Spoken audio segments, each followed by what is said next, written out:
You're listening to Wolf Spirit Radio.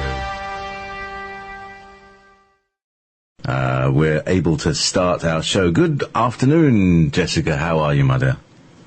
Good. How are you? I'm so happy to be here at Answers from the Universe and continuation of discussions about Andronicus and Rhodan and Metis and whoever else shows up. That's right. It's getting a bit crowded on the little picture there.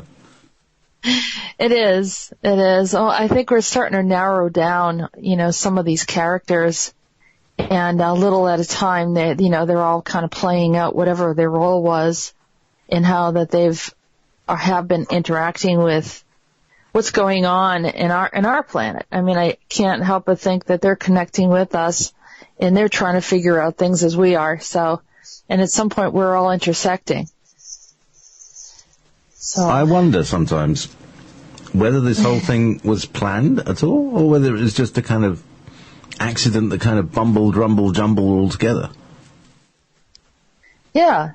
I think, one action created another action, or a reaction. And so there's just a series of things like that, just like in the human experience. There's many different possibilities, and then it increases with the dynamic of so many other different people stepping in and what their reaction to different things are. So it's sort of like that. It's like an evolution and a flow. I don't know if everything's set in stone. It doesn't seem that way to me. It seems like at any given moment it could change. Yeah, it can be quite fluid. That's what makes it interesting, I suppose. Yeah. Mm-hmm. So, now, as I said, I've just got a new microphone stand that brought the mic very close to me, so should have much better sound this morning. Shall we get going with the Andronicus transmissions of the day? Yes. Mm-hmm. So, okay. Yeah, we start off. Oh, that's the keyboard there. Right, hang on. That's the one. I pressed the button and it didn't do it because it's the wrong computer. So I've just moved everything around and the keyboards are swapped over. So what used to be on my right is now on my left, etc. So I'm just making excuses for the fact that I didn't do. There we go. So, this transmission starts off with Metis. Yes. I will just kind of engage my Metis voice. Hello, here's Metis. So, we're in deep space, Andronicus and me. I suppose we should have calculated this much better and how things would end up. The women are much more careless now, laying about unkempt, slithering through the brush. I would rather fan myself than lay with them again. I am bored of their constant complaints, their rivalries, and their dissatisfaction. In truth, I am deeply unsatisfied as well. I actually miss that worthless blunder Andronicus. At least he had ideas of adventure on his mind. The thought was triggering about the story of Gilgamesh and his adventures with Enkidu, because of the camaraderie as well as disagreeable temperaments between Andronicus and Metis. What to do? Why is my skin so strange looking? Metis stood observing the strange patterns and green color in his arms. His eyes were becoming as serpents, slit, turning to the color of red. Oh, this is boorish and unrelenting. I despise this place. Behold, an abundance of food, of love, of romance, of music, of longevity. Yet I despise this place. Metis walking around amongst the vibrant large leaves and released a scream that stirred the inhabitants. Ah! I know you can hear me and see my frustration. Are you satisfied to see my discontent? No, I don't understand much about why you're angry in the first place.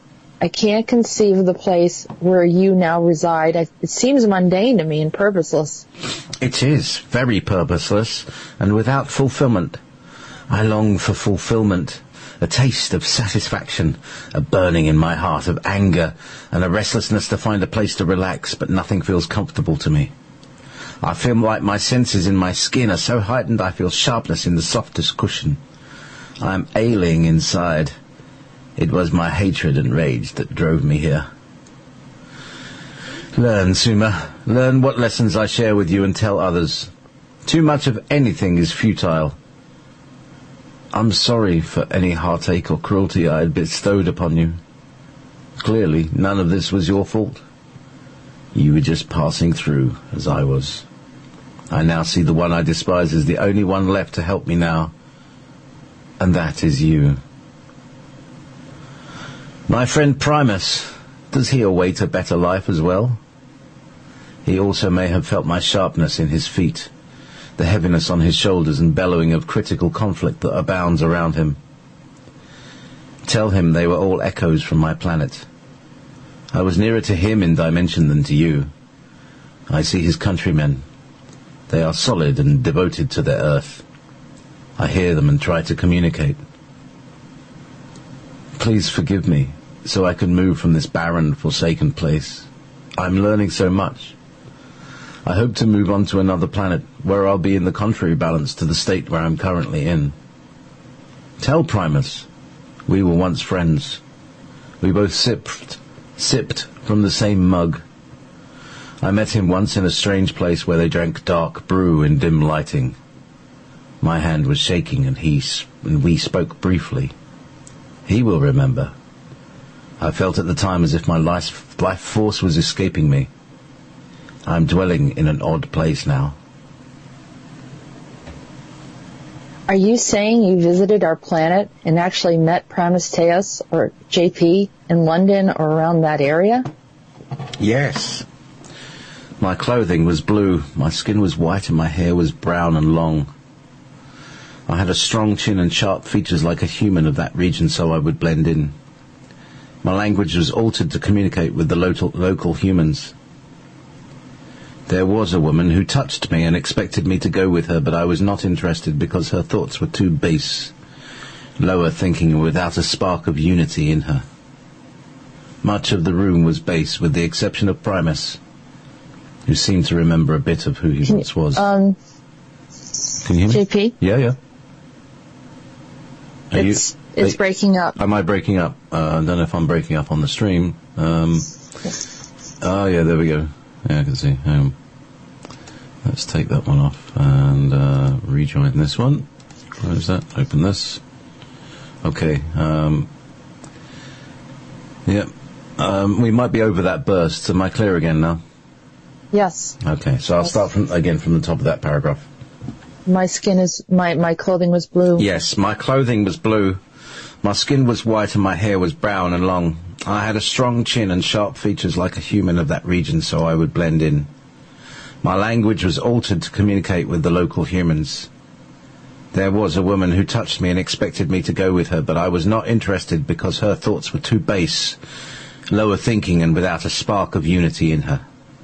Much of the room was base, with the exception of Primus, who seemed to remember a bit of who he once was. He was the reason why I was there. To see how much he remembered after stepping into the human field. I discovered that they locked the doors shut to prevent memory leaking into their reality.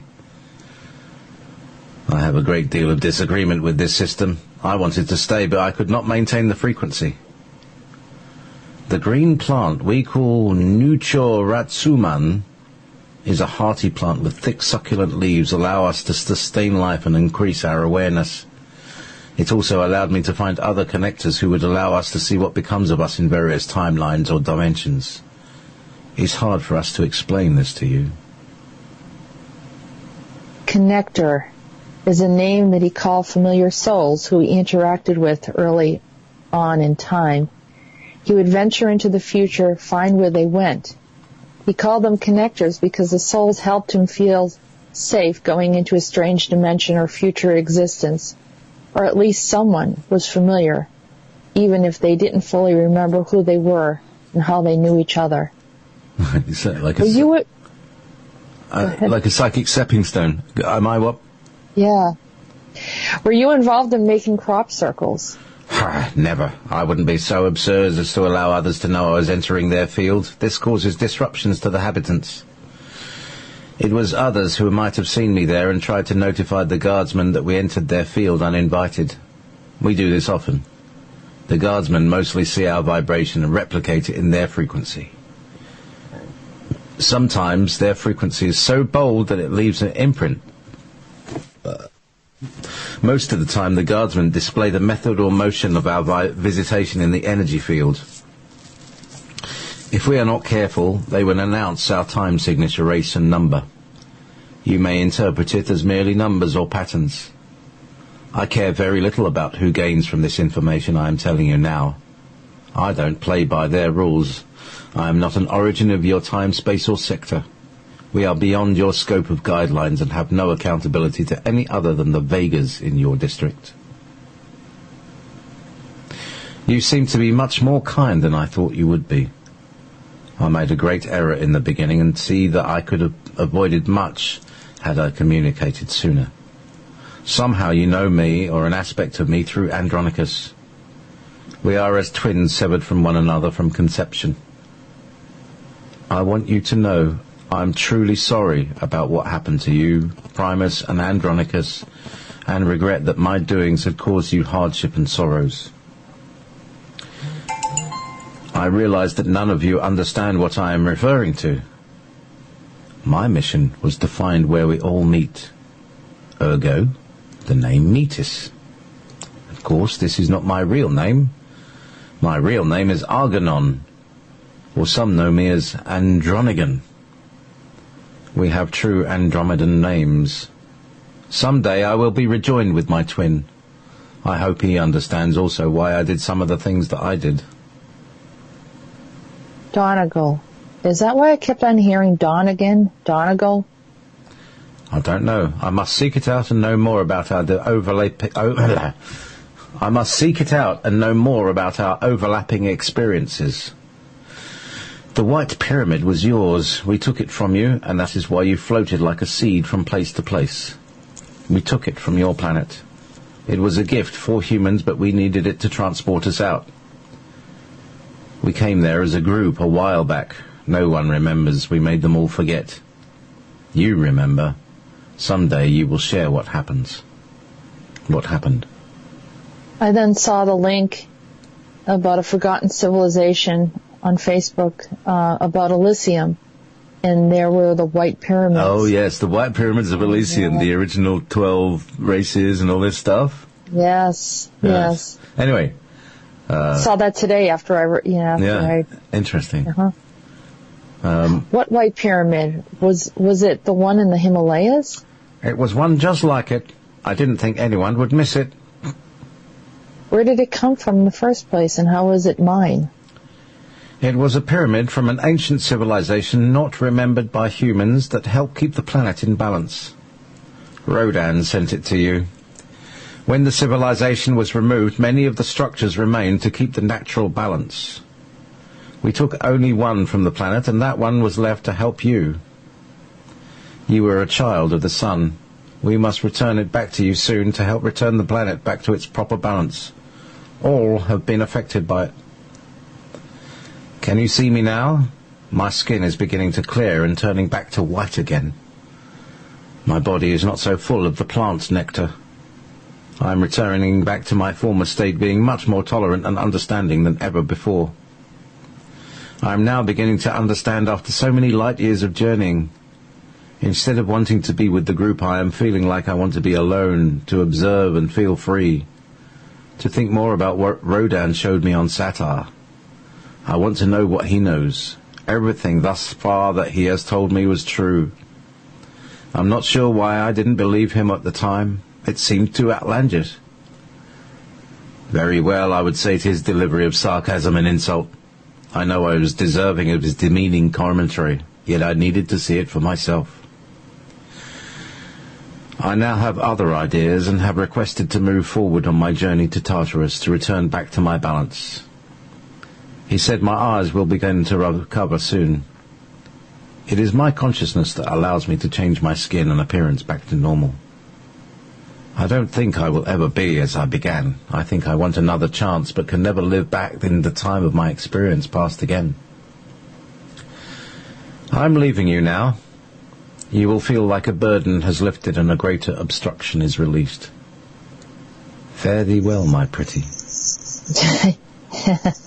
Onward, mighty Primus. Keep your foot sure and unrelentingly solid.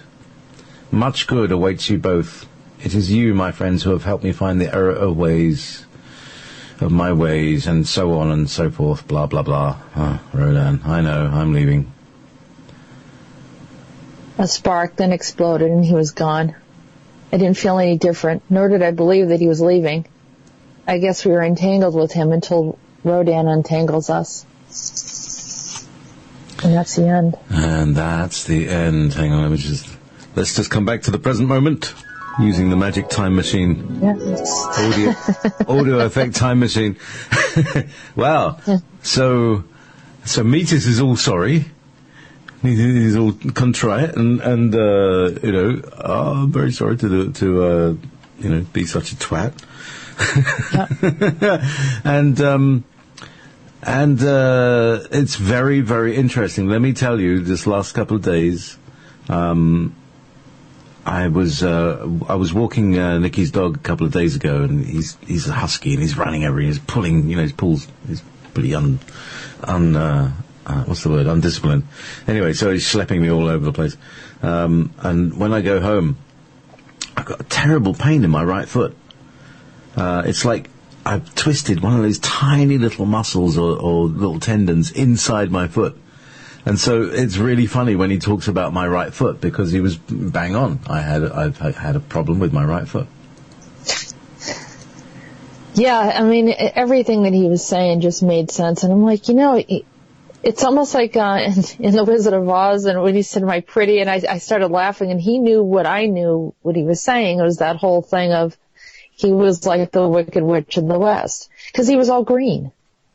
And I thought about it, and I was laughing. I was saying, I can't believe it, but I mean, he really had this thing for us where, we were his connectors, but he didn't like us, or he was torturing us in some way, And then he actually claimed that he met you at some earlier time in your life, which it looked like a pub, and it looked like a dimly lit pub, and you guys were having a drink, and he was shaking.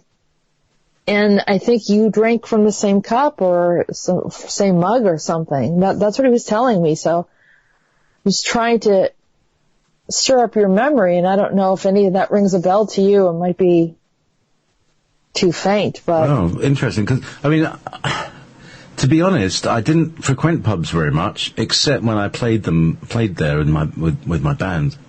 Yeah. But I'm not much of a drinker. And I'm just trying to think, did I know anybody with sort of pointy features? Well, it would have been strong, like angle. I mean, I think he pretty much would have blended in. I think that's what he was saying. He would have looked, very common. His hair was a little bit long, which made me think that it was earlier in time. Maybe possibly. Time when you were out playing. And maybe you saw him and he needed a drink or something, didn't look well. Interesting. I'm just trying to think. You can think about it, yeah. Maybe you could think of it, maybe he'll help you to remember it. Yeah. But, he called them connectors.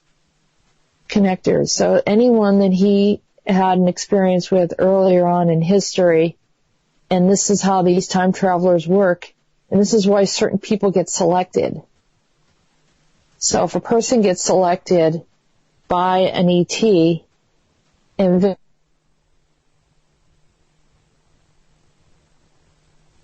there we lose her. Where did she go? Where did you go, Maria? Connectors. We're talking about connectors. We're talking about connectors and we get disconnected. I know, and it's 222 on my phone. Oh, is it? Excellent. So, Yeah. So that's to me, when I see 222, that's all heart. You know, Okay. If you reverse one of the twos, you see a heart. You see? Mm-hmm. You see a heart form. So, number 2 is all about the heart, the second ray, and love, and me, joining together. So, there we go. Connectors. So, back to connectors, Jess. Yeah. So the connectors, so people say, well, why did this person get chosen for a visitation and someone else didn't? It's because they recognize you.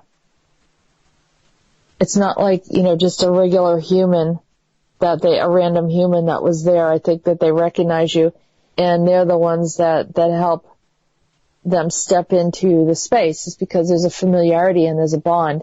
But when you think about it, being part of a soul group, how can you interact with someone who's not part of your soul group? And maybe there's some kind of universal law of the universe that states that even extraterrestrials can communicate with those that they've already been with in other previous experiences because it's a part of a soul group. So yeah, that's it's exactly. Just kind of a weird, it's kind of a weird thing that crossed my mind. That's why some people are like, oh, I think that'd be a really cool experience. But then there's others that are like, oh, no, not that one again, That's a very interesting point, because one of my guests a few months ago, because the big question is, why do some people get abducted and other people don't? Yeah. First of all, Daryl Berry said that everybody gets abducted, everybody gets taken by their people. Some people don't remember it. Mm-hmm. And when you have been taken, you're taken by your people. They come to collect you, and then what happens? That's when the black helicopters come, and what they're doing, and these the Nimrods and the AWACS and things, they're scanning the energy, because they've got energy scanners. Not every plane has an energy scanner, but these black helicopters do. And the big AWACS type aeroplanes also have the energy scanner. So they're looking for the ionic trail. They're trying to gather as much evidence and information about the ET phenomenon as they can. So that's why when you get abducted, you get taken and you get put back, and presumably you remember stuff. But then you get abducted by the MILABs. You get taken by the military, who then interrogate you, and then put you back in your room, having wiped your memory, and then maybe even implanted it with a fake memory of a bad alien experience. And that's why people get really confused. So that's my thought about the whole thing. Yeah, I mean, all of it's plausible. We really don't know 100% what their modus operandi is. I mean, there's clearly incidences and vague memories of these things. Not for everybody, but, some people, they have some strange recollections. I was doing a regression, or I was actually doing some subtle hypnosis on someone that was trying to deal with a divorce situation. And during that process, the gentleman got to a point where he saw a woods, and, which would generally be a comforting experience for most people. And he was a little freaked out. And I ended up bringing him back subtly, because he started to have a remembrance of being in the forest, and there was an unusual bright light. But the light wasn't coming from up above. It was coming inside the forest. And it was halting. And he said he felt surrounded and enclosed. And so now this is someone that does not believe in any of this type of stuff. And there's so many different stories like this, where these really strange memories pop up and they don't know what it means. But it's clearly some kind of communication incident that occurred that was wiped from their memory. Or to some degree, at least their conscious memory. Subconscious has a tendency to retain that memory and store it. And then that's where we have those triggers, and People, get upset over different things and they don't know why they have phobias, and, we can go on and on of what happens within the subconscious mind. But, this is not where no one's inserting anything. You're just helping people to relax. You're helping them to relax their muscles, just sit back, and then with someone else observing, helping them to just, insert that feeling of, it's okay to be at peace with maybe a potential divorce or whatever, has nothing to do with being locked in a forest. So, these... Ah, there we go, lost her again. Let's just bring her back. That's it. Just not... That's just, I don't know what's being disconnected. I think I'm pretty much solid here, but it's hard to tell. You can never tell these days. But I seem to have got Jess there. Where are we? It's half past. Maybe I'll just put a little tune on for the moment. So, maybe a little bit more from my band. Ah, there's Jess. Well, hi. Yeah. Boing boings. Yeah, so it was being taken and not being able to remember. And I've got the feeling that the MyLab people, the people who are doing that, don't want you to remember who you are. That's part of their agenda. I agree. I mean, if whoever they are, whoever is intruding in our human experience, they're not supposed to be doing that. I mean, it's an intrusion. If someone comes to get help, that's when some of these, through hypnosis or past life regressions, that's when these things get discovered, or even in the dream space. So apparently they don't want us talking about it. We just got cut off twice. But, the more people are open to this, and maybe I think it's safer to have an awareness that these things happen rather than to ignore it and to not be willing to consider that it exists. All of these things sound really outlandish and crazy to people. Not everyone. Of course, there's a core of people that understand that these things are going on. But for those who are very skeptical, what is wrong with you doing your own soul searching and figuring it out? It's actually better for you to know whether something's coming into there's an intrusion in your space, rather than for you to be ignorant about it. And I'm not implying that anybody is literally ignorant, but to not accept the potential knowledge that could help you to implement and support others in their effort to create bans against these type of intrusions. Just as we do not allow strangers to come, just make their ways through our homes and take whatever they want, or we don't leave our keys in our car for people to just come and take. So why would we allow our consciousness to be intruded upon without our permission? And we should be just as, diligent in that area as we are with our personal belongings, even more so. And because this stuff affects us lifetime after lifetime, each incarnation, and it's good to know what's going on and to remember. It doesn't matter if it sounds a little crazy and off the wall. There's enough people out there that are willing to listen and understand. And actually, if more people came forward, we could figure out a lot of this stuff a lot sooner and figure out put the pieces of the puzzle together and see what makes sense. Yeah, because often people are very, very reticent to say something that you and I would use in conversation, Sure. Because that's been the nature of our conversation and the nature of your shows and things like that. So it's very possible to have a rather disturbing conversation with most people that take them a couple of weeks to process. Whereas we could have that conversation and just, then go on to talk about cake. Yeah. And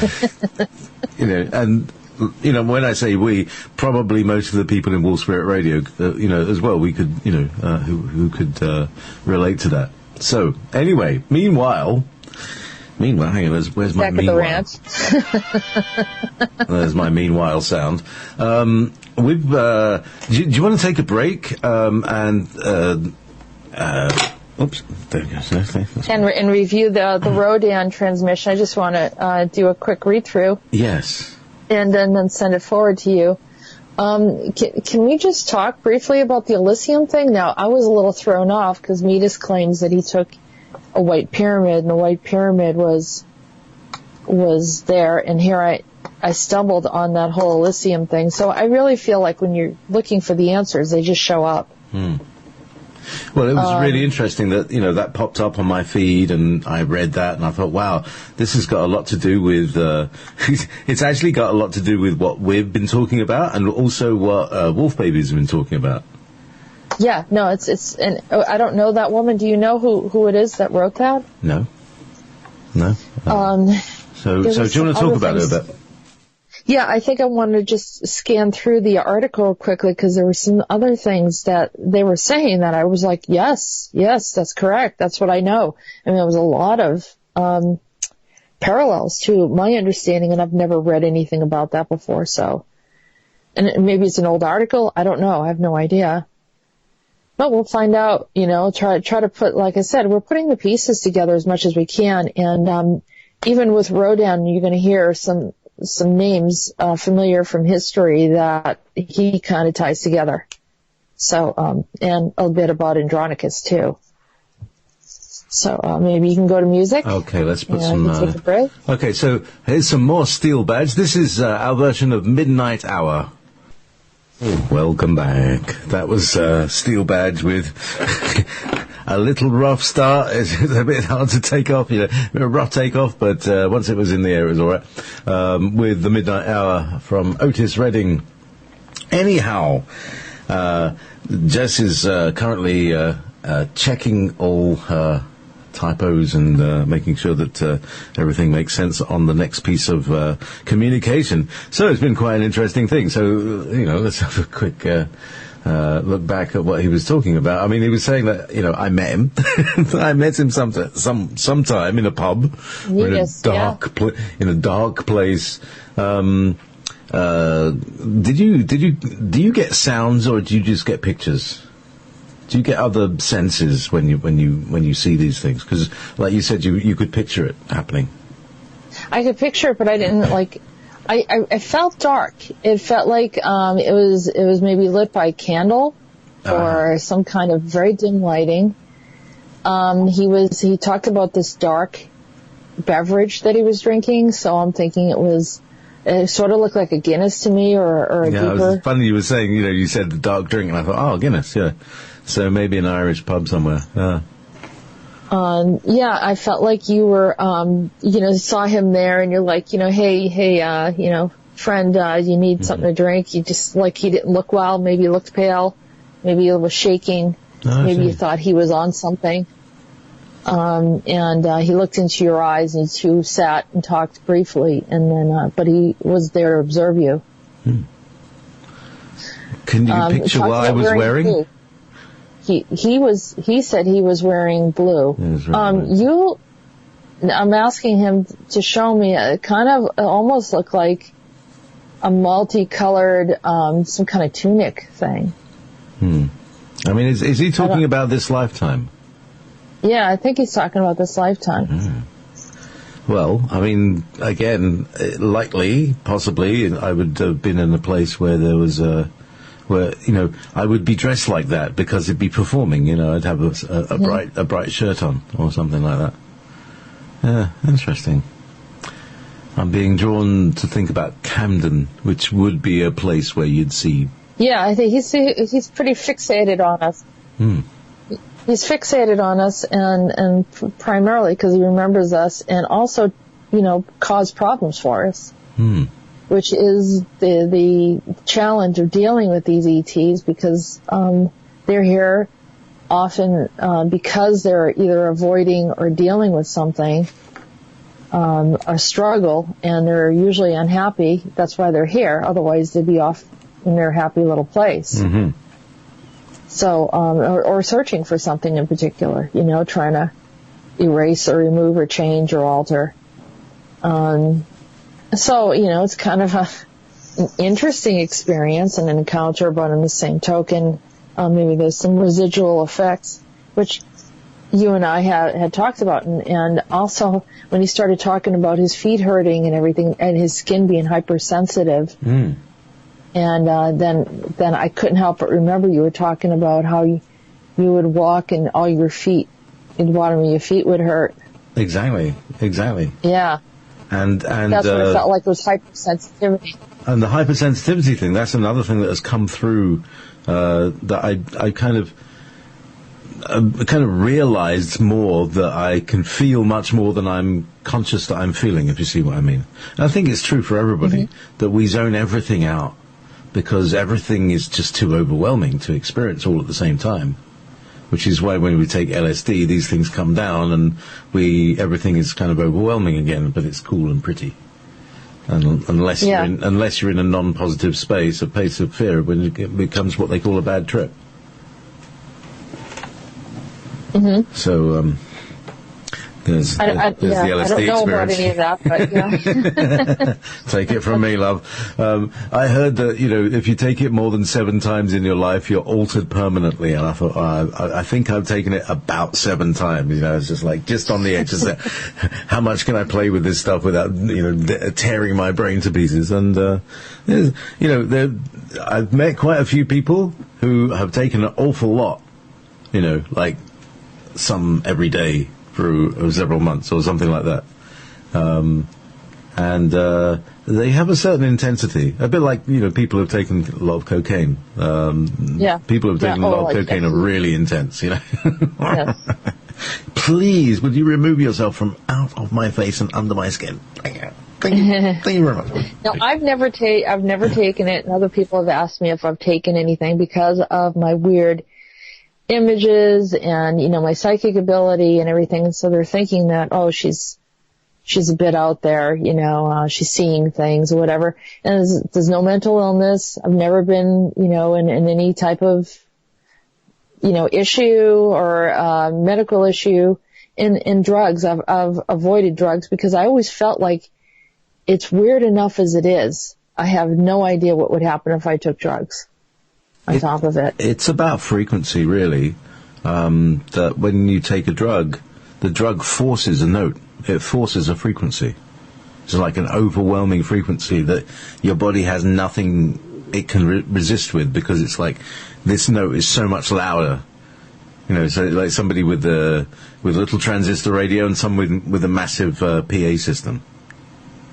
The whole difference. And so the drug sings out this note which is just outside what we normally do, and it draws you into its frequency.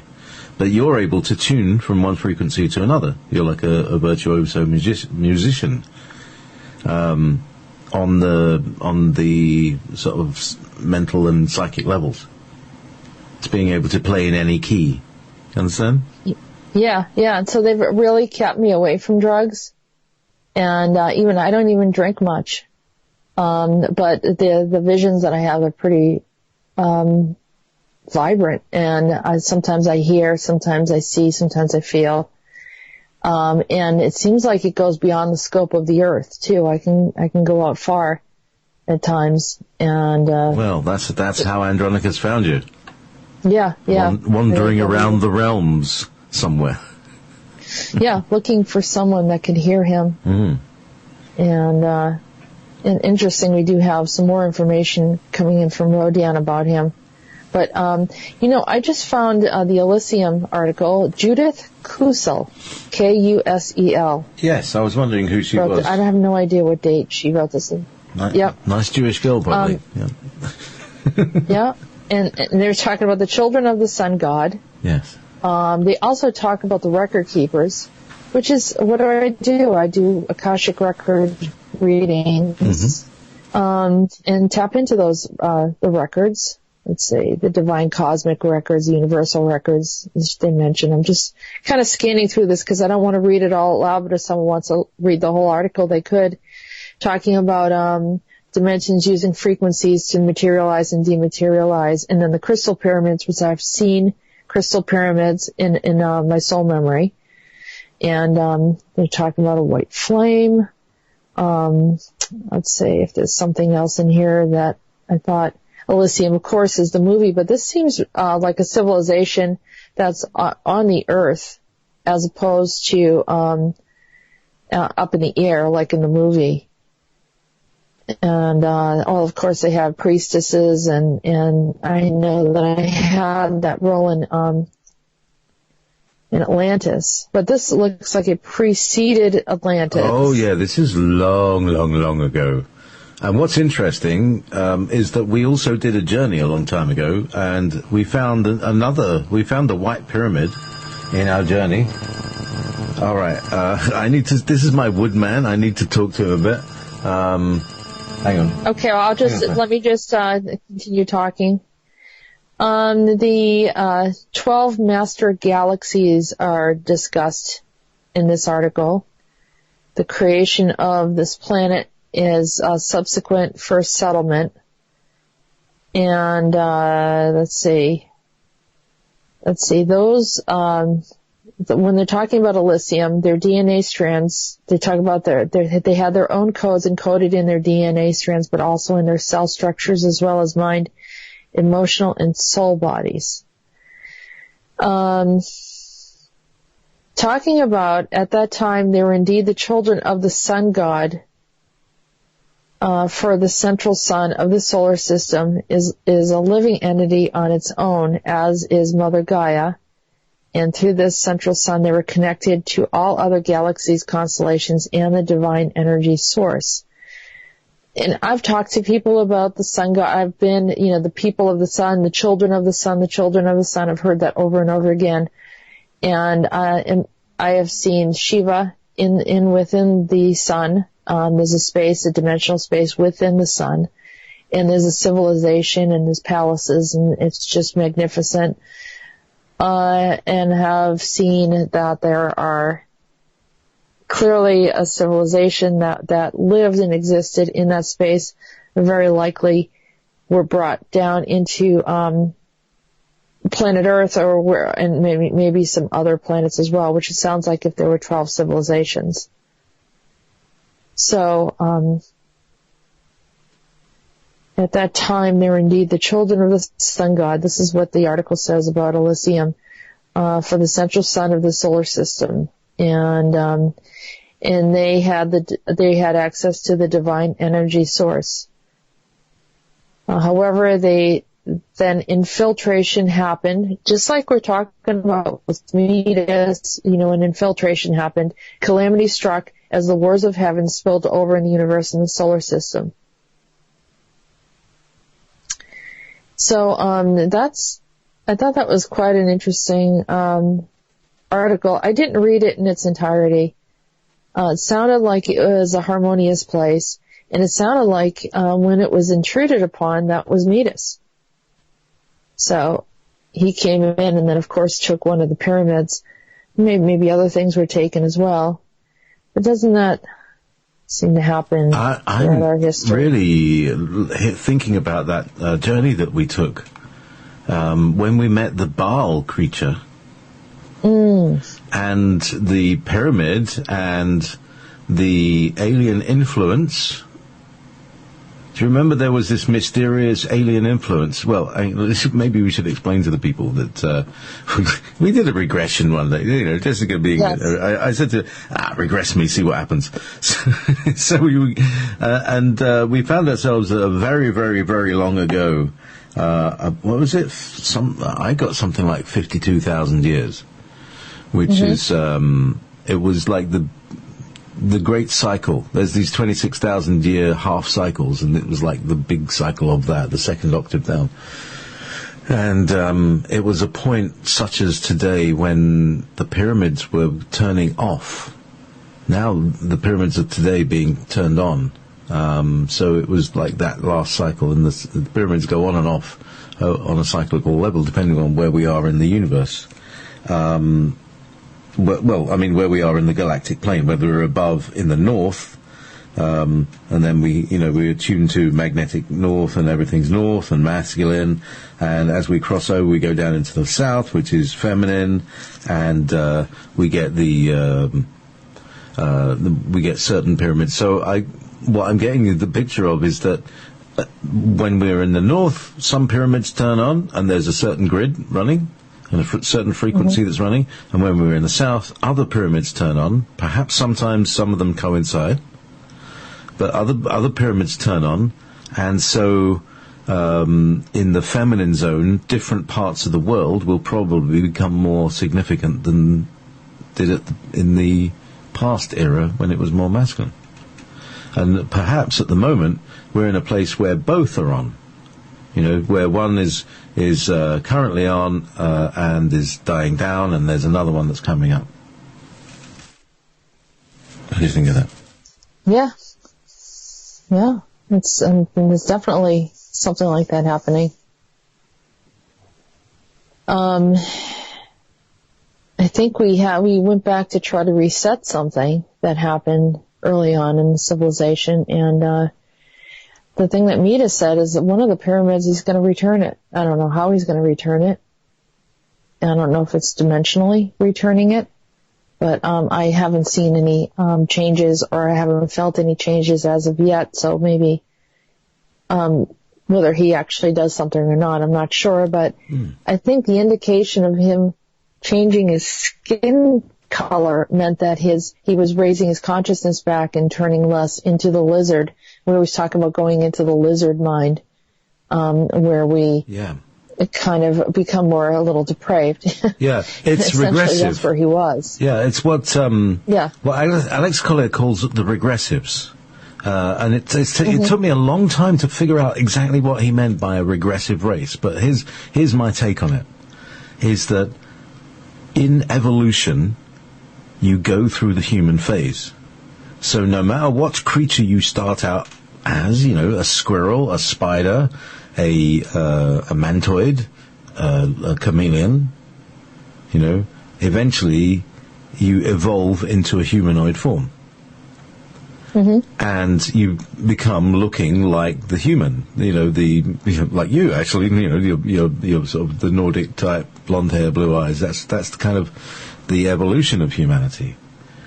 So some people say, maybe through dark hair, who knows? It may be not to do with hair or that, but anyway, the idea of a more angelic human, as they say, and then who goes off in the next level of evolution, leaving the physical body behind, but being able to manifest the body whenever it feels like. Whenever it feels like visiting a lower dimension, it can. Like Babaji or something like that. Yeah, that's right, like these ascended masters. So those are progressives, people who progress through the course of evolution.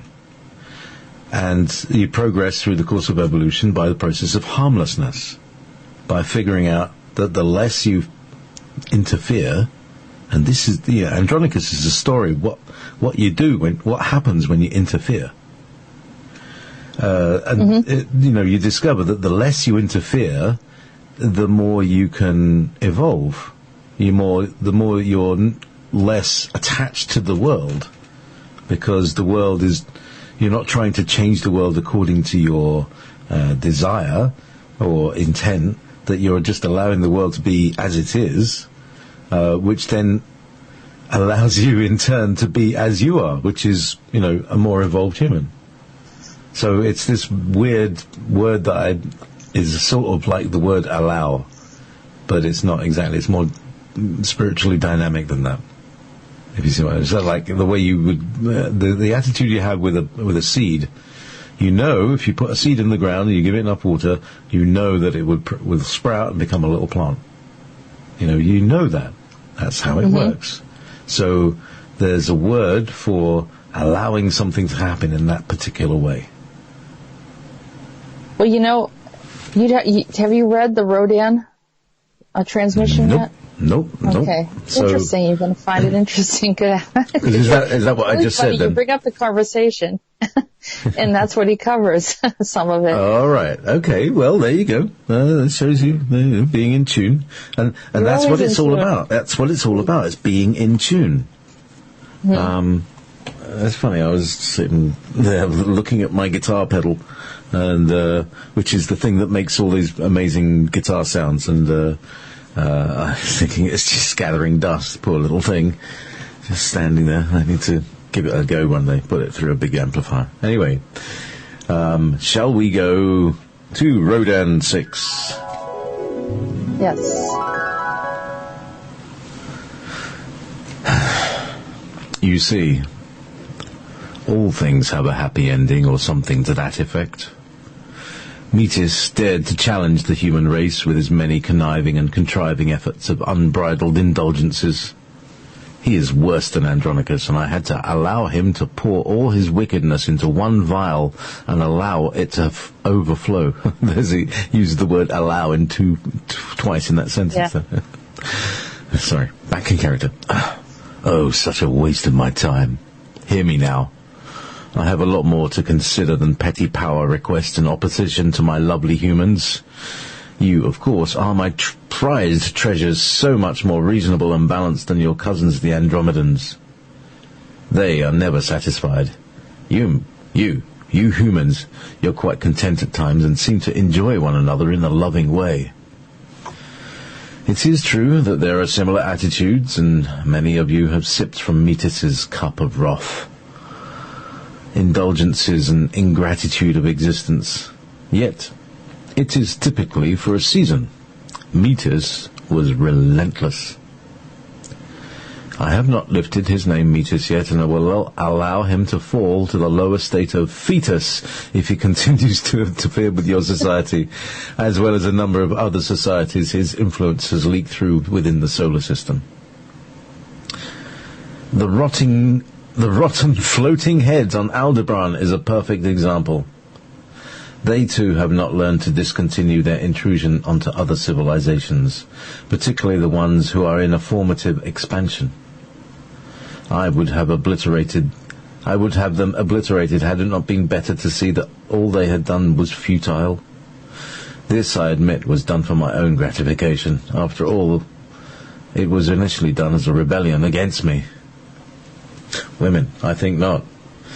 Their faces fell far beyond the image of crone and realized that they were as beasts, originally of a sacred group of priests who reigned during the empire of the sun. Now, less than the lovely feathers of the bird of paradise that they were once meant to be as granted by Shiva, we see them as rotting heads afloat in the air. They once held your planet on their knees, wishing that their death was not near during the many world wars. Their efforts have now been nullified. This, however, does not mean that you are without adversary. In part, there are those still on your planet who have tasted the poison of Aldebaran and continued to carry this torch. They have much awaiting them if they proceed with these actions. All will be discovered in their dark places of hiding. As for you, my friends, truth-seekers, light workers, your time has come to spread your wings and begin to come forth with wisdom and information. I will protect you. You are under my care from now on. My efforts are much less distracted now that the likes of Metis and Aldebaran are beneath my feet. I will let you know when others have been removed as well. Well, if Metis is gone now, or is he gone? What happened to Andronicus? Andronicus is still in the hollow space, as I have kept him until he is able to be free without contention. He is in rage right now in the present time line of your ancient Greek times. He was able to move the hollow tube to connect in time-space without my awareness. Here he created a society of deities and referred to himself as Zeus. Unfortunately, he encountered a human by the name of R10. more wicked than himself, who guarded the temple that he had built for them. Aten seduced him, and he gave all power to him in that time. This happened because Aten was the only one he could see through the tube. Knowing that he desired to see a woman, he disguised himself as a female and seduced him by convincing Andronicus to bestow all his power to him, so he could run the city. And so he ran Athens, named after him, Aten, Athens. Aten later became Akhenaten in Egypt. Zeus also Zoroaster and other names associated with your space visitors. I know this is troubling to you. We tried to prevent these intrusions from happening because they present disturbances in the human history, as well as interference in bloodlines. Yes, it happens, and your understanding and knowing of this existence will help you to understand and unravel where humankind was manipulated. You are becoming wiser and more open to understanding these things. Now it is being revealed to you. Peace for you. We hear your heartache and prayers for your civilization. Rhodan. R10. R2D2? No. R3? Yeah, that's R4? R5? R10? I think that was Athena. Athena. Yeah, was a male. Yeah. Well, that's and then Akhenaten. Aten. Same person. Aten. Akhenaten. It's a human who took advantage of the fact that Andronicus could not get out of the tube and convinced Andronicus to bestow power so he could do whatever he wanted, but Andronicus could not be persuaded. He was looking for a female. And so he portrayed himself as a female, dressed as a female, had long black hair. So, very strange. So how did Andronicus bestow his power to him? Sent him energy of some sort, gave his power something away, Maybe this is one of the... Away. Yeah. What does that... What it is. Yeah, how does that happen? I wonder. Well, look at Akhenaten, it came and said that he actually changed the whole layout of the deities and said he was the only one. So he really took a lot of power. And he was a human. Yeah. Interesting. Different looking than the other deities, remember? Yeah. So, Aten becomes Akhenaten, and Zeus is... Zoroaster. Right. Is Zoroaster, who is Andronicus. Yes. From A to Z. From Andronicus to Zeus to Zoroaster. From A to Z, the Alpha and the Omega. And it could have been when he was communicating. Interesting. That's interesting. It could be that, when he was saying his name, that, using fragments of his name to disguise who he was. But, coming in as Zeus. And then, I could see a temple and, I know all this stuff. But, no one really... I don't know how all this stuff laid out later on, but it was Aten was at the end of the tube. Somehow he was able to communicate and be in visual alignment with Andronicus, whereas the others couldn't. But it's almost like an echo chamber, him coming through. So it would have been this thunderous, sound coming through. And maybe they heard him in the temple. I don't know how they opened this portal. Well, maybe Aten was some super psychic or something, and was able to create a portal, and that was how Andronicus, and perhaps in some similar way to the way that you did. In fact, that's possibly what humans can do. Humans can open portals with their mind. It could be. Could be. I mean, I don't think of myself as opening portals, but maybe it is possible. I think maybe I did, particularly when I was a child. You know, when you're a child, having that sense of innocence, you are able to do a lot of things. Yeah. Imagine like in Star Trek, they say, you know, Uhura, open a channel. Yeah. You know, open a portal. That's in fact, that's what Frank does. He says, okay, all right, everybody, open up a portal, and we'll let these entities go down there, and blah, blah, blah. So this is something that we can do, that we can all do.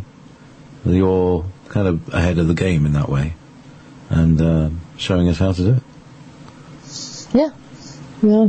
Well, you know, I mean, as long as, you know, even with my communication, it's pretty clear that Andronicus, Metis, although Rhodan hasn't been too bad, Zamfir, and you know, just communicating with all of them.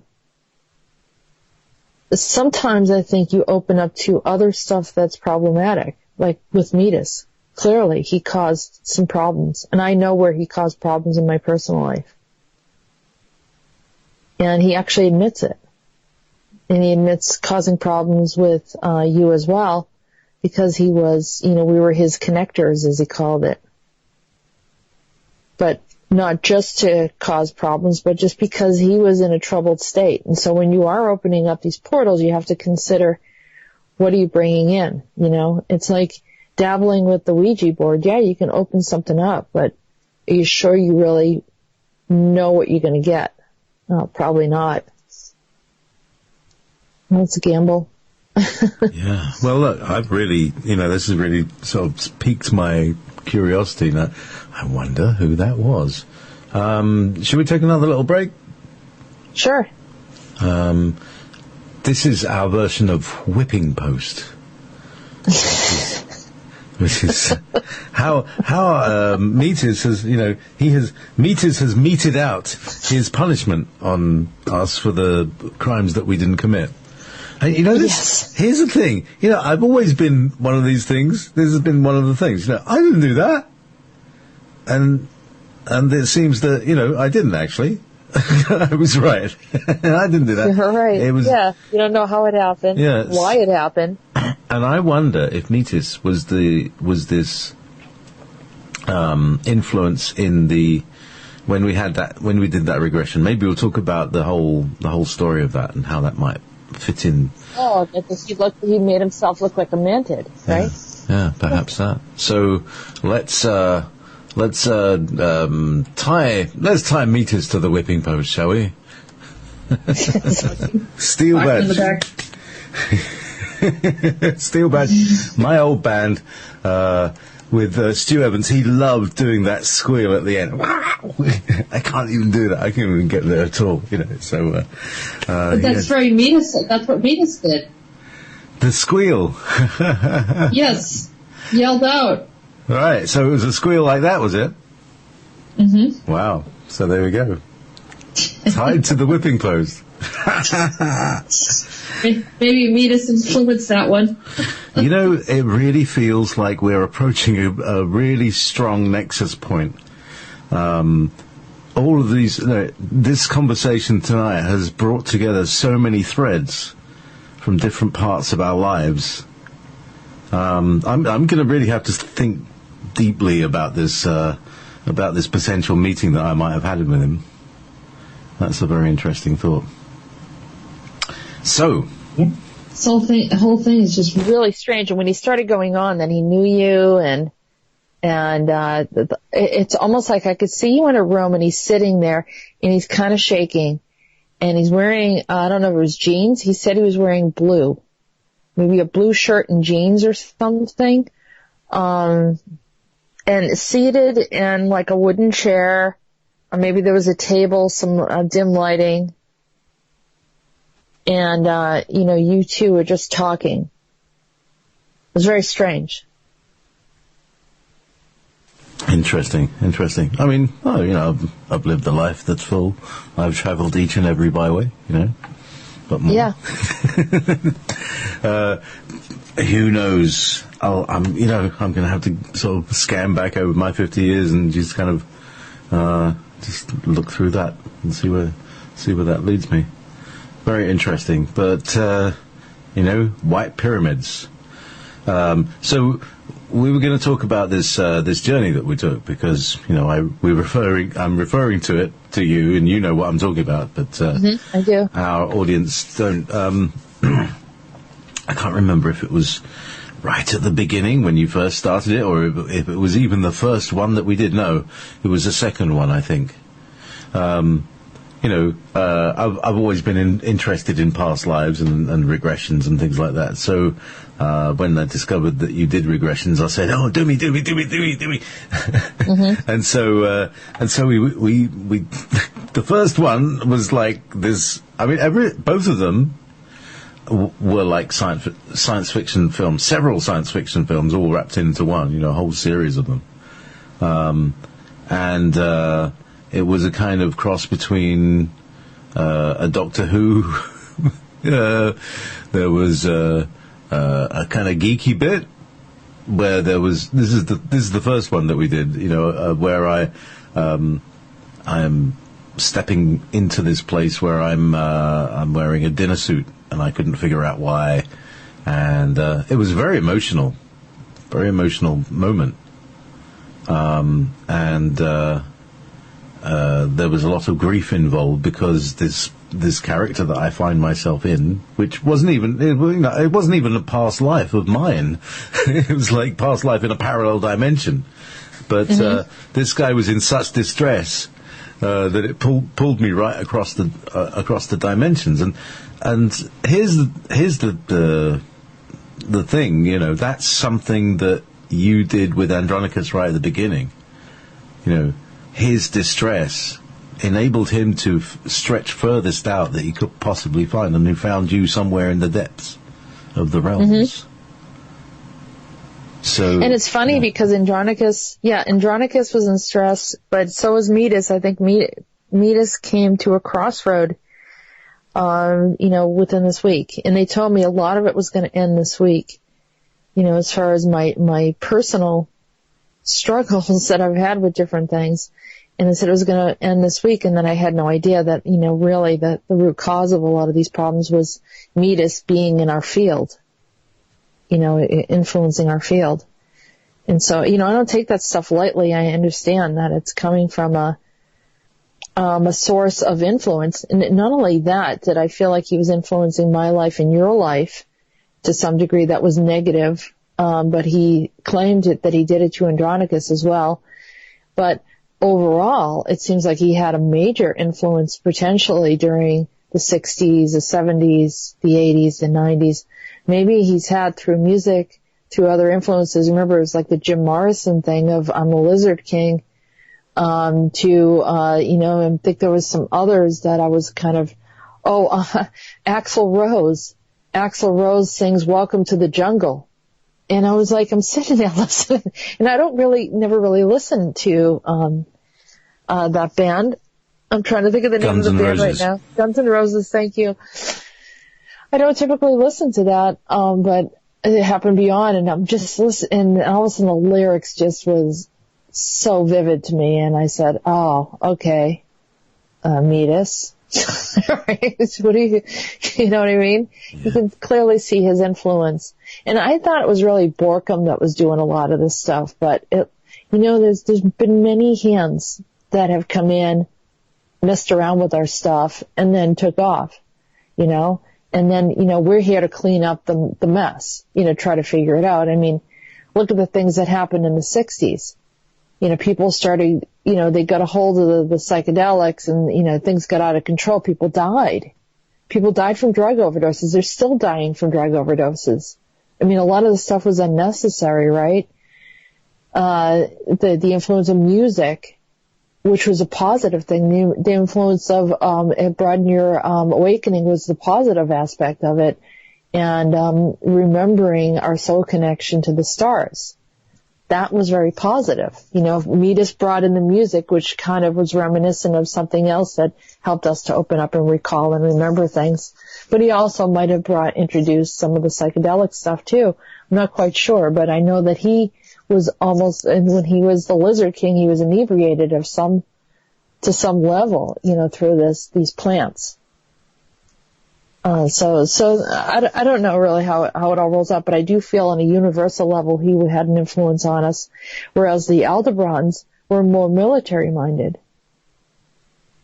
So, and they were trying to, clearly come in here, and I just felt like we were sort of pawns, but Rhodan was trying to protect us, but couldn't manage all of them, and especially when they're intrusions. But on the other hand, we as the human race were learning.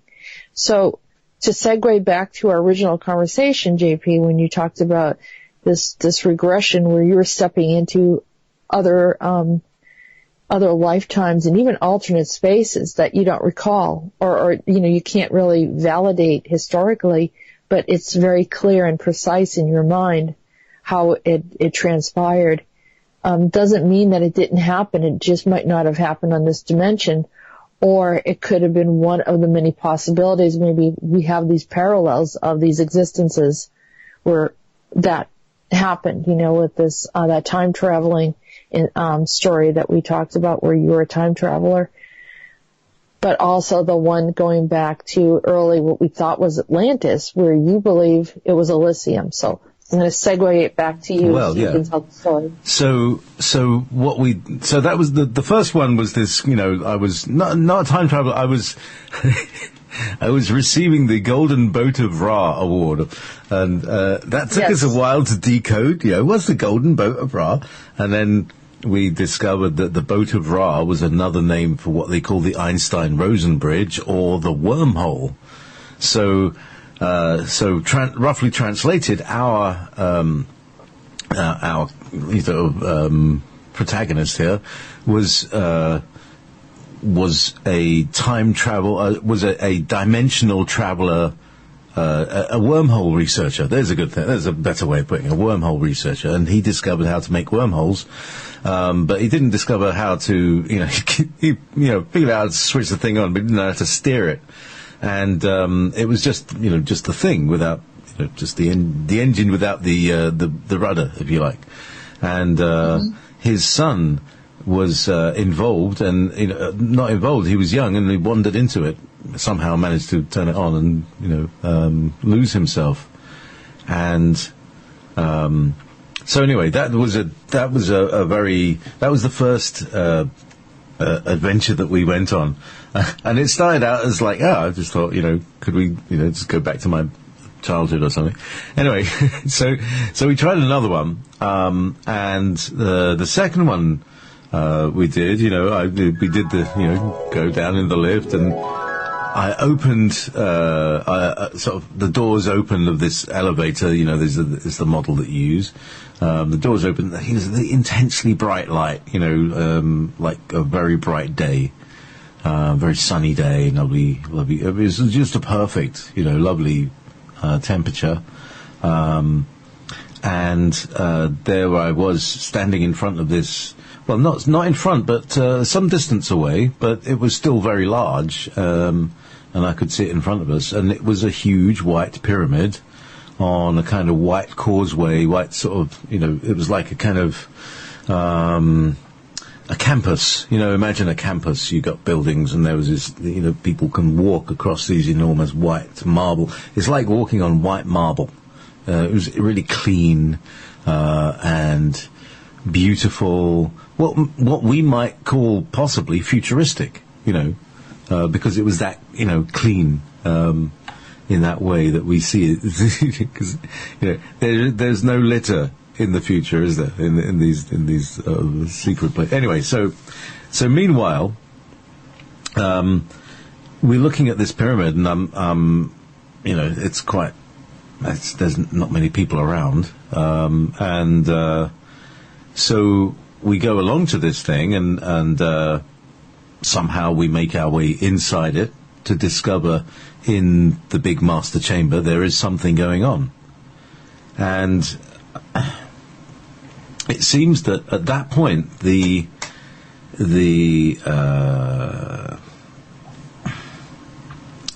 energy that the pyramid was producing, or whatever the pyramid was producing, had started to diminish, and it was a little like theirs today, where people believe that these natural cycles are part of our influence on the planet, what they call global warming, or AGW, which is anthropogenic global warming, which is man-made global warming.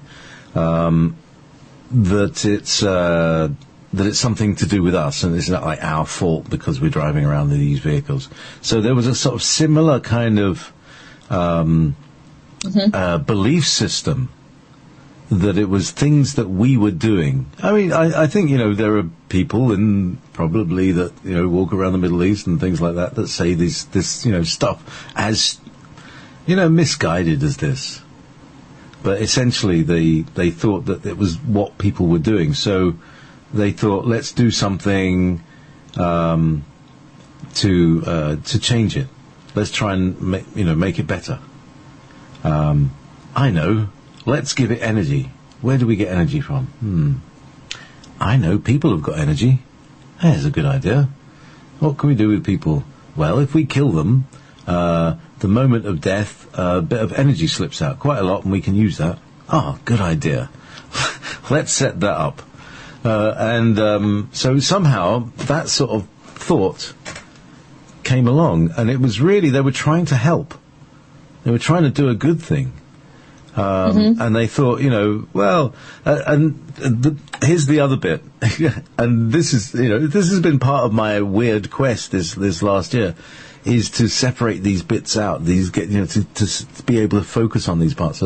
And so I spent a lot of this year not eating meat. Because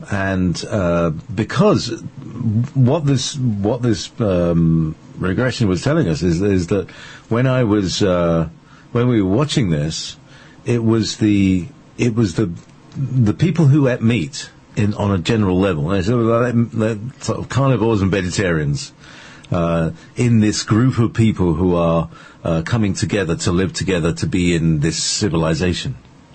Is that those who were not vegetarian, let's put it that way, were used to cutting and killing up animals. So to do that to a human was not, it wasn't hard. It wasn't too much of a stretch of the imagination.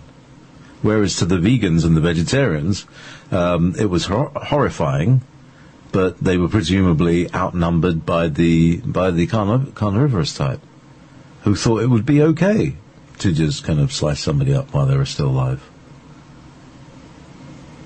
Yeah. I think that, we went through different phases of civilization and existence and influences.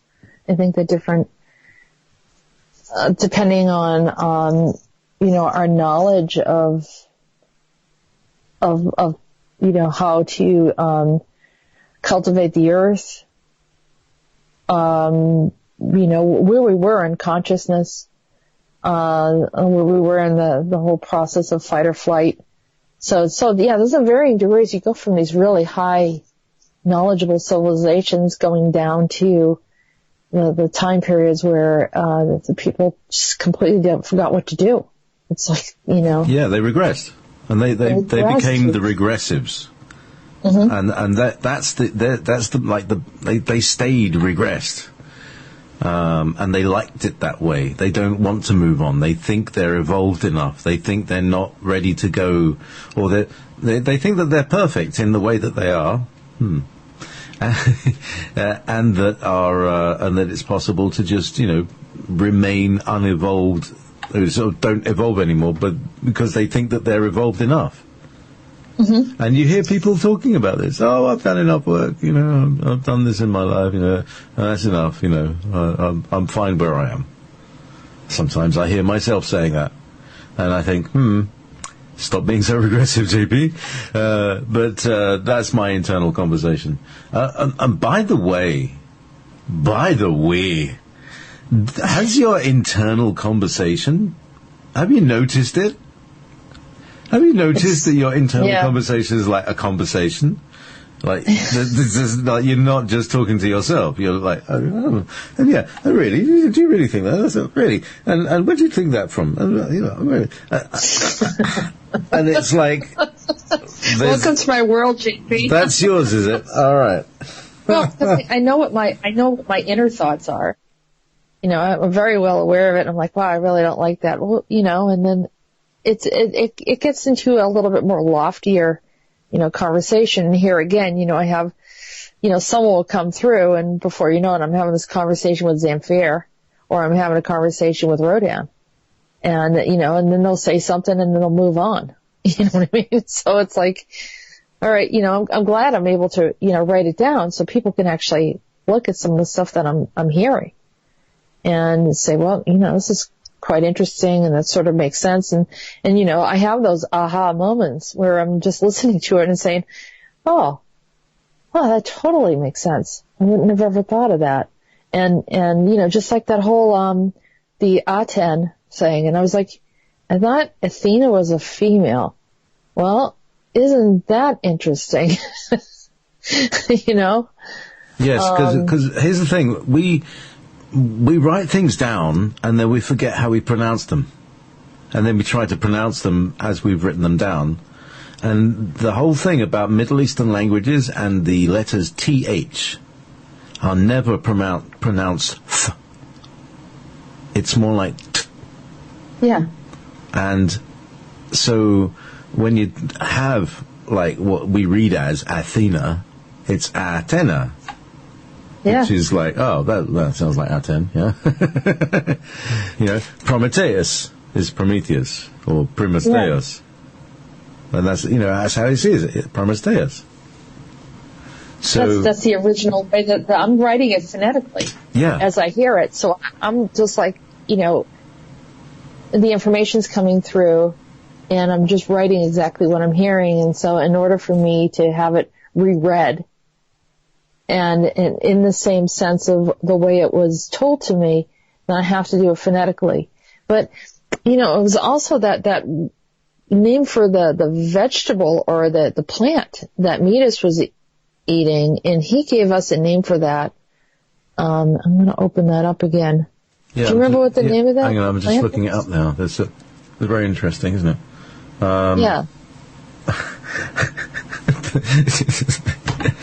I mean, I'm just looking at some of the things. That worthless blunder, Andronicus. It's very funny because my girlfriend has been saying, she's been calling me a terrible thing this week. Did she call you a blunder? No, she calls me a clumsy.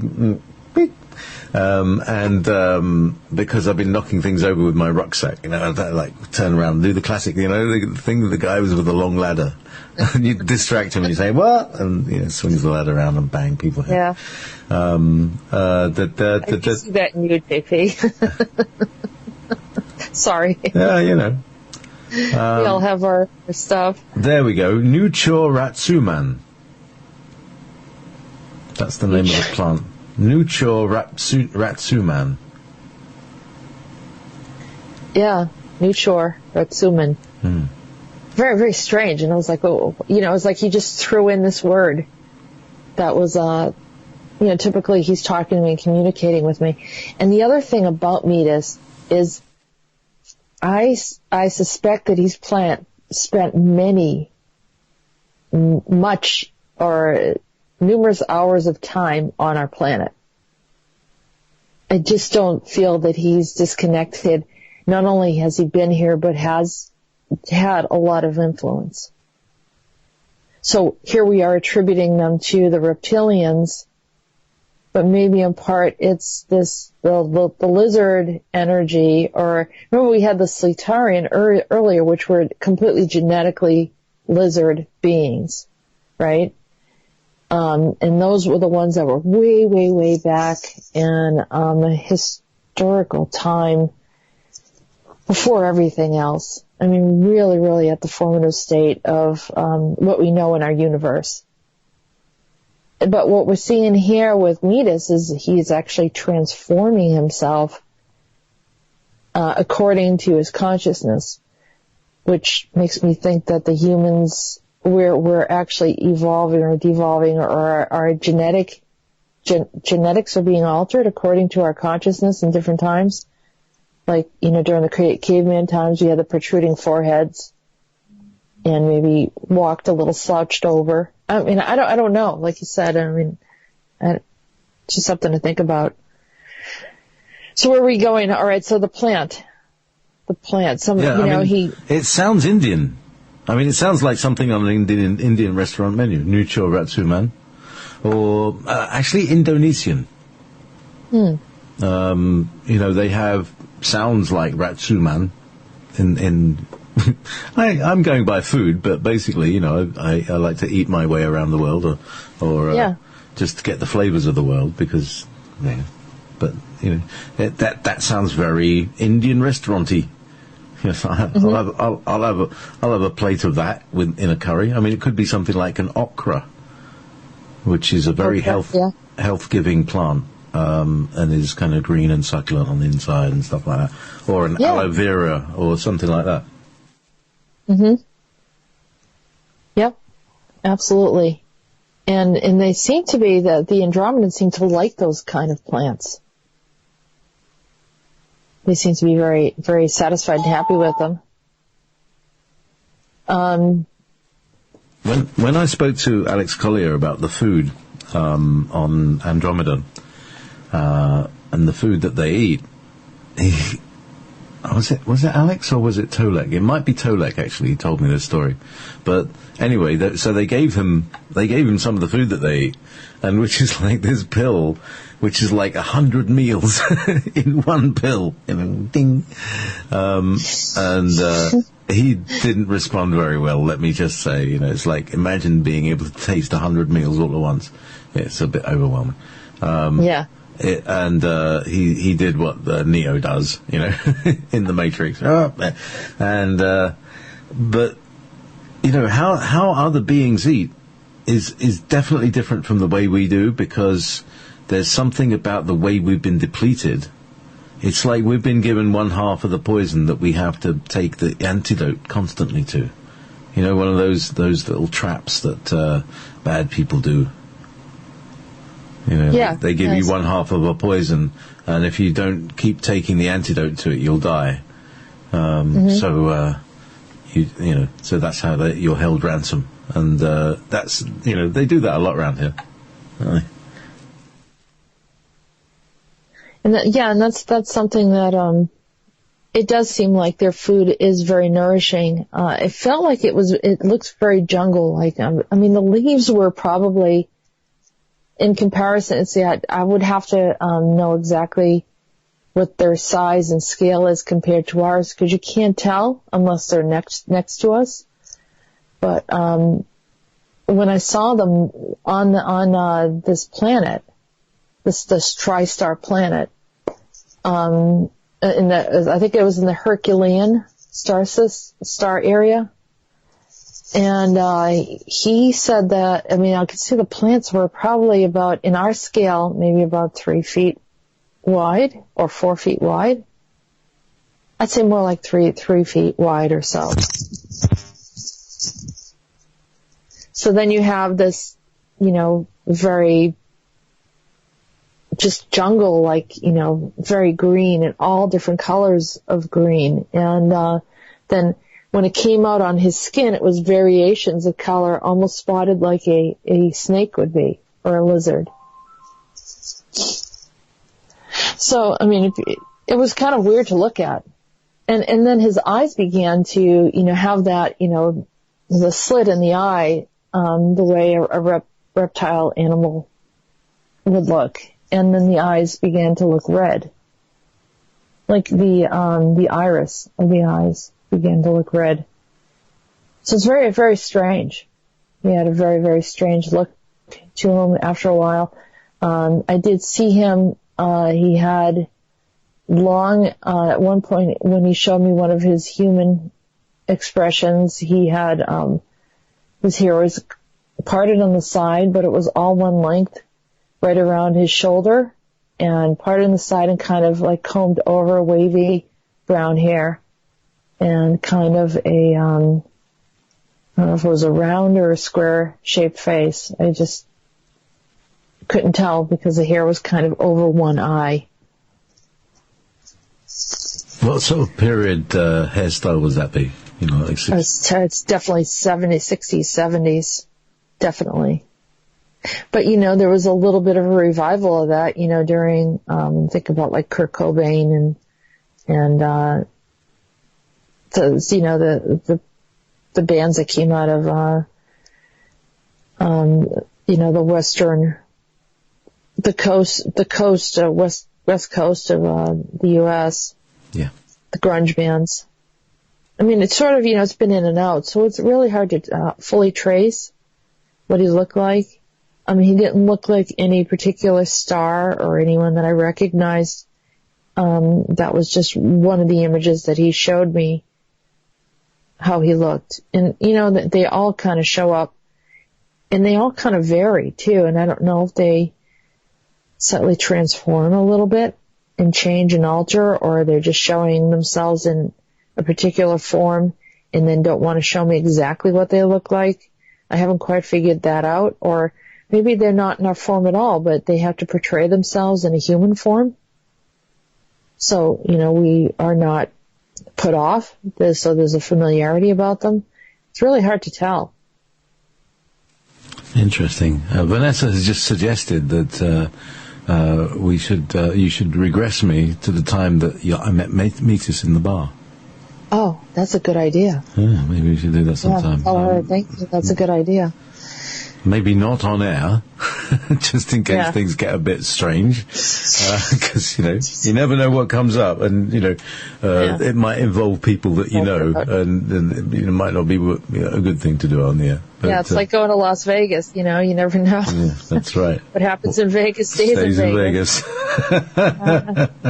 Such a guy. Because we're dealing with the Vegas. Yeah, exactly. So that there is this kind of Indian-y thing, and also when I'm thinking about Rhodan, I'm thinking about these beings. David Wilcock refers to them as the parents or the management, upper management.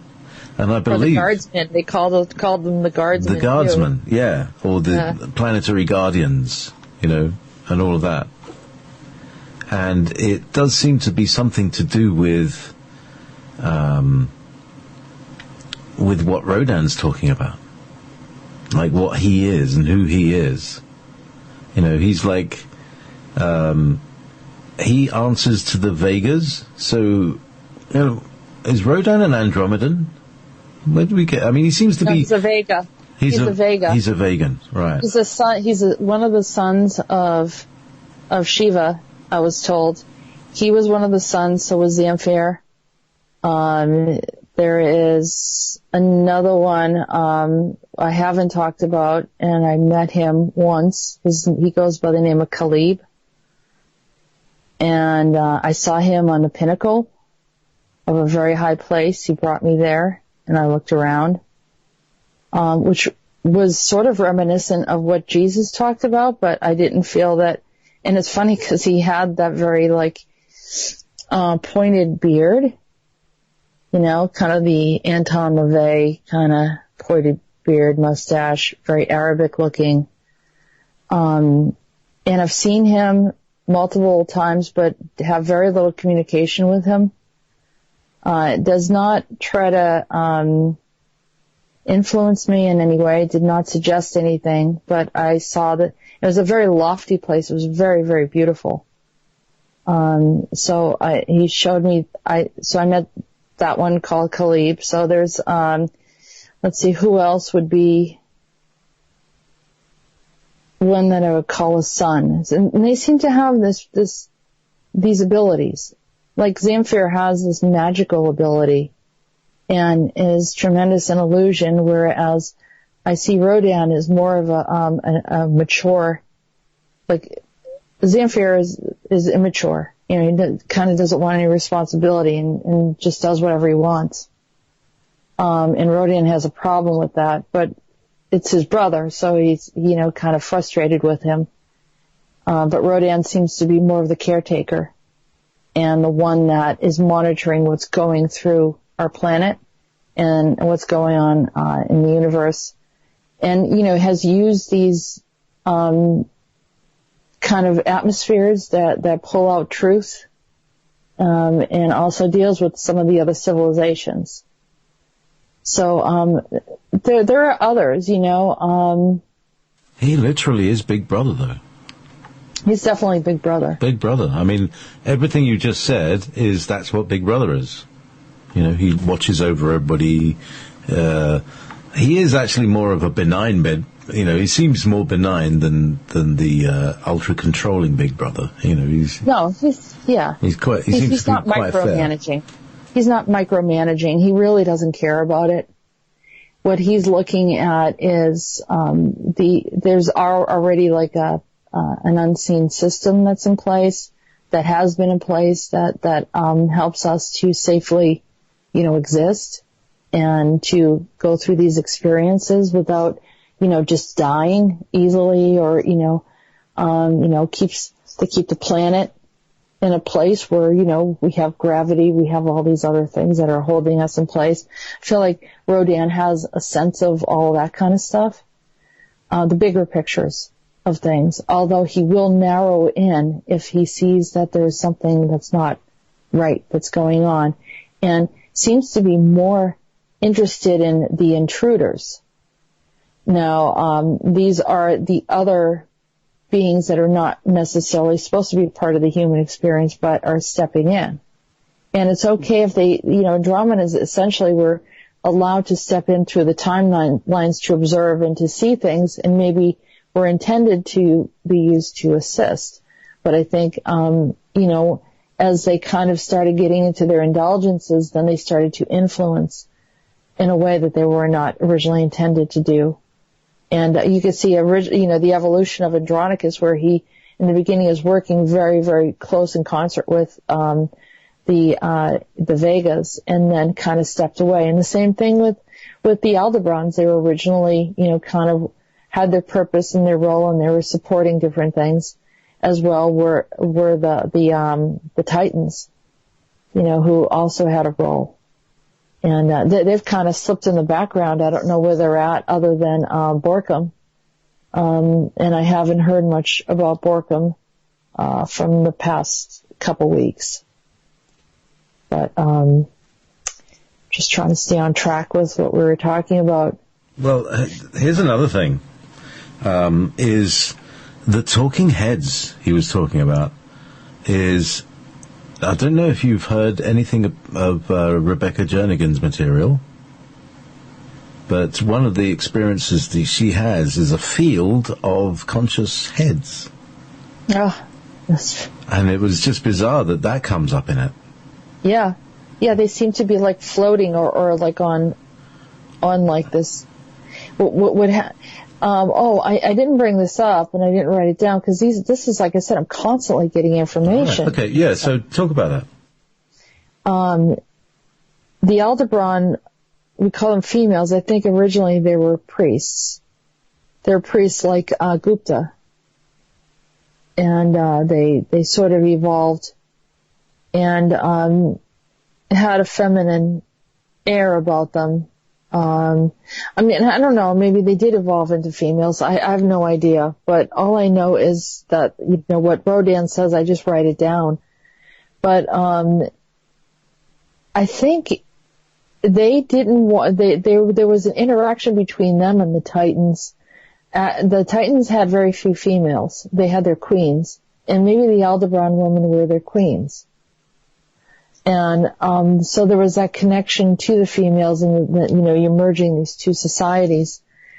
But I think in time, kind of like in Dune, the Aldebaran women wanted to become priestesses. They didn't really they wanted it to be more devotional. They were highly powerful and spiritual, and they liked that power.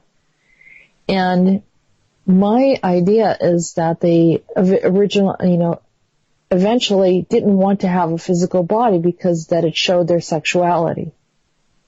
And so if they were just heads, that part would be eliminated, and then they would have the appreciation or respect that they felt that they deserved in a very masculine and a dominated universe.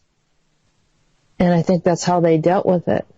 And maybe they didn't want to feel like they were looked upon in a certain way and chose to take that route. But, here again, Rhodan talks about them as males, so maybe they felt like they didn't need that aspect of themselves anymore and evolved into just, this cerebral interaction. But they looked like floating heads. I saw them floating. Head cases.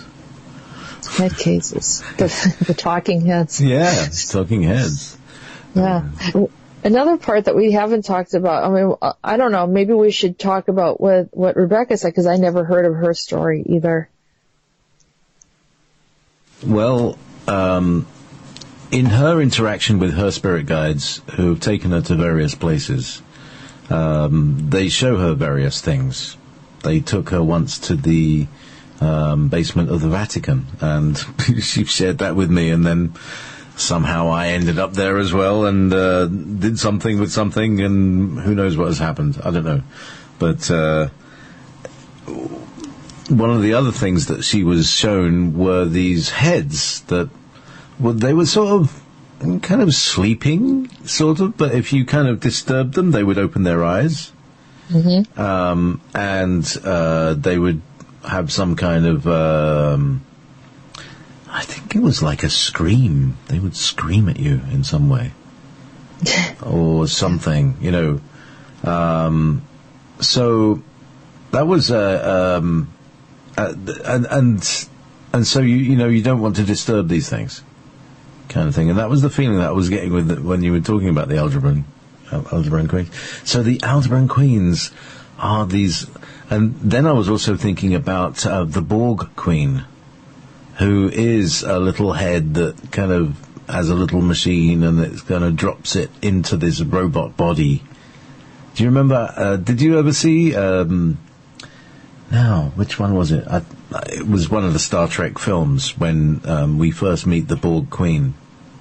And she's just a head. She is just a head, kind of hanging somewhere, and then drops into this body and clamps in.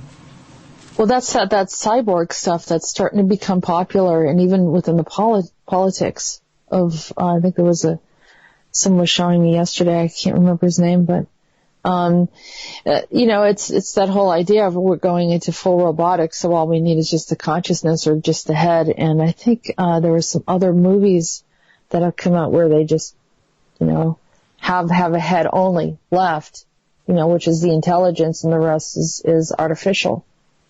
Futurama. Yeah. So, there's a big discussion I'd like to get into on that, because, I have seen into the future in some of these, civilizations, but I do see that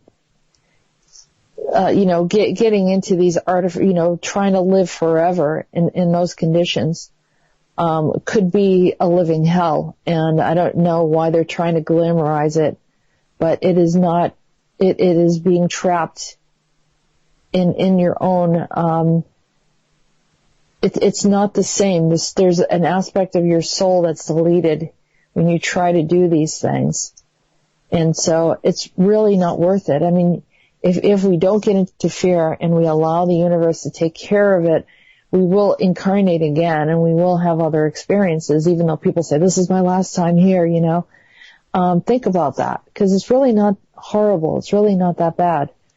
And as we continue to help the earth to evolve and preserve the earth, then maybe it wouldn't be so bad for us to return, or even other civilizations, because it just seems like, there's the capacity for these things to develop and grow. But there's to try to sustain life in an artificial way, I think, is potentially trapping yourself in a prison and you not knowing how to get out. So I would have people think about that. I'd like to get into a bigger conversation in that at a later time. Before we leave, JP, I did want to segue over to the topic of the crop circles, which to me was kind of enlightening. I don't know how you felt about that, but he said that there's someone that, they're actually releasing information. That's what's creating these vibrations and creating these crop circles. How do you feel about that? Well, the idea that he was saying, these guys are majorly interfering in your timeline. We would never dream of doing anything like that. Is that the sort of thing we're talking about? Yeah, well, he was saying that, he was saying that we wouldn't tell on ourselves. So when we're intruding on in your planet, we wouldn't say we were there. So remember, I think there was a crop circle, and as soon as they were talking about this, it was a crop circle that came to mind where it almost looked like an alien head. All right. And it was saying, like, in other words, that one, it was almost like the guardsmen, as he called them, the ones that are protector of our planet. Maybe they're the blue avians. I don't know who they are. Maybe they're our own police that we don't know about, but sort of are there anyhow. We used to call the police the boys in blue. Nowadays, the police wear black. I don't know if you've noticed that. Yeah. Have you noticed that one day, I think it was sometime in the 80s or 90s, or it may have been the point where the timeline changed, is when the police went from blue uniforms to black. Wow. Think on that, because it happened in Britain and it happened in America, didn't it? Yeah. Used to be the boys in blue. They were the ones in authority. Yes, blue is the dark blue is the color of authority. Yeah. So, that's why the blue avians are supposed to be, like they're our universal police, right? And blue is also a code word for E.T. Okay. So what was happening is that when an ET passes through our field into the human experience, an alarm goes off, and one of the guardsmen, as Midas called them, or police, the spiritual police, that notice that there's an intrusion, sets off an alarm, and it creates a frequency wave that somehow puts out a signature that often cannot be seen, but at times can be seen. It comes up as crop circles. That's what he was saying. And so I said, are you the one who creates this crop circles? He says, no, I would not reveal myself. It's, in other words, like, I wouldn't tell the police I was speeding, I mean, that's what he was saying. Right. So he's saying that they would do that. He goes, I don't agree with their rules. I don't think that they should be telling everyone when someone's coming through. But then again, I'm not responsible, and I don't have to explain to anyone why I'm there, only to the Vegas. Like, in other words, I don't have to explain to the humans why I'm there. That's what he was saying. Right. But he abides by a higher law. Yeah, or he's essentially lawless because he felt like he's not a part of the human karmic system. Unless your stupid rules don't apply. Right. Unless, he ends up getting trapped in our karmic field, and then having to go through the whole karmic chain as we have. Because, some of us were in his situation. We were in, from another civilization and ended up getting into the karmic wheel, didn't we? So. Yes. Well, that was part of the mission, apparently. Yeah. Well, he could end up here as well, forgetting who he was and having to learn the lessons as everyone else. So that's the danger of these ETs coming through, is that, which I think some of the reptilians and others, even some of the other evolved ones, have come through and then got caught in our karmic wheel, end up somehow losing their life force and then just reincarnating through. So, but what I thought was really cool is that the information was coming up, and like a police, like listening to, that they'd have the radio waves, you'd hear like transmissions of the police just talking about, this happened in the street, that happened somewhere else on, whether it was walkie-talkies or, shortwave radio. And it seemed like the same thing where, all right, they were sending out an ID, and then you'd see like these little symbols and little, kinds of weird, configurations, things that look like spacecrafts, And then, of course, there's look like a little ID thing of, a certain type of ET, and then some information about them, So then it started to make sense what they were saying. I mean, I don't know. It made sense to me. Yeah, it sounds like that sort of Google Glasses thing, where you can look at somebody, it'll do a facial recognition and then tell you stuff about them. Yeah. So, you see this all on, all the robot things have got this thing. They're looking for the hero of the story, and they're looking at different faces, and, they zone in on the face, and then you see this little profile come up with, their identification and everything. So, they're looking for this stuff. And meanwhile, us as humans are seeing these crop circles, and we're trying to interpret what they mean, and they know what it means. And, maybe the ETs that are here, they'll see. Yeah, well, it's showing who's coming.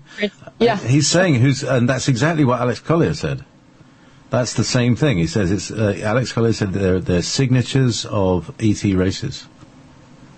Oh, okay. I didn't know that. Yeah. So, all right, so he validated. Good, because I was questioning it when it came through. So that's really great, because you kind of listen to all these other people, and I deliberately don't listen to them, not out of disrespect, and I respect them very much, because I know what they're going through, and bringing in the information is kind of a challenge if you're trying to live in the 3D space. But, as I don't listen because I don't want to have that influence other than when I'm talking to you and things come up, and then you can validate it for me. Because I want to make sure that my information is coming from me, not from just, memories of what others have said. So, yeah. Oh, yeah, of course. Got to keep it pure, as pure as I can, I guess. But anyhow, I think we're at the end of the show. Yeah. Well, I played loads of music, so I'll be editing all that out. So thank you for coming on. Welcome to 2016. Yes. And we didn't expect Andronicus. I had my birthday today. Oh, God, of course, yes. Indeed. Happy birthday to you, my dear. And what will you be doing this evening, if anything? Well, I'll probably be spending time with my family, and then tomorrow I did a little invitation to go meet at a place in Danvers called the British Beer Company, and so we're just anybody who wants to join me, have a drink or something to eat or whatever, and nice to just be out there with the people. Excellent. Thank you so much, Jess. It's been another amazing journey. Who knows where Andronicus is going to be taking us on his journey in the next coming year. Hopefully he's away from Greece. Yeah. Next time. There we go. All right. Good night. Good night, everyone.